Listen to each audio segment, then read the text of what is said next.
যাদব কলহের পদে পদে চমক। একজন তীর ছুটলে অপরজন পাল্টা তীর ছুটতে বিন্দুমাত্র সময় নিচ্ছেন না। ভাইপো অখিলেশকে এবার জবাব দিলেন কাকা শিবপাল।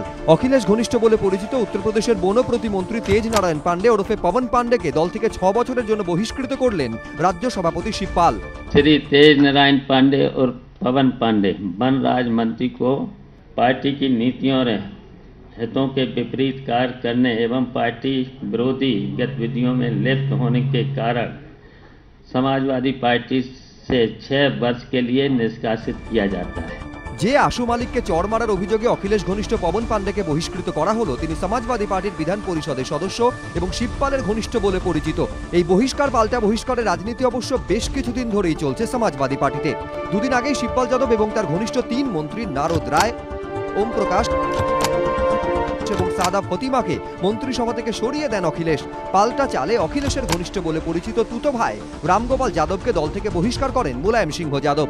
এখনো অখিলেশ, কাকা শিবপাল ও 3 মন্ত্রীকে মন্ত্রিসভায় ফেরাননি। খোদ মুলায়মও বিষয়টি কৌশলে অখিলেশের ওপরে ছেড়ে দিয়ে চাপ বাড়িয়েছেন। मुख्यमंत्री हैं और जिलेदार मुख्यमंत्री हैं, उनके बारे में तो कुछ है। अब ये सारी मुख्यमंत्री में छोड़ता हूँ। কিন্তু অখিলেশও মাথা নত করতে নারাজ। সূত্রের খবর, তার ঘনিষ্ঠ রামগোপাল যাদবকে দলে ফেরানোর শর্তে শিবপালদের মন্ত্রিসভায় ফেরাতে পারেন অখিলেশ। আর যাদব পরিবারের এই যুদ্ধের নয়া বলি হলেন পবন পান্ডে। শিবপাল অখিলেশকে চিঠি লিখে পবনকে মন্ত্রিসভা থেকেও সরানোর অনুরোধ করেছেন।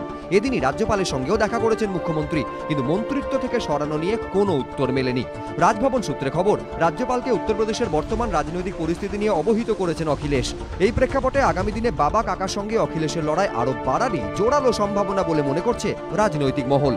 এবিপি আনন্দ।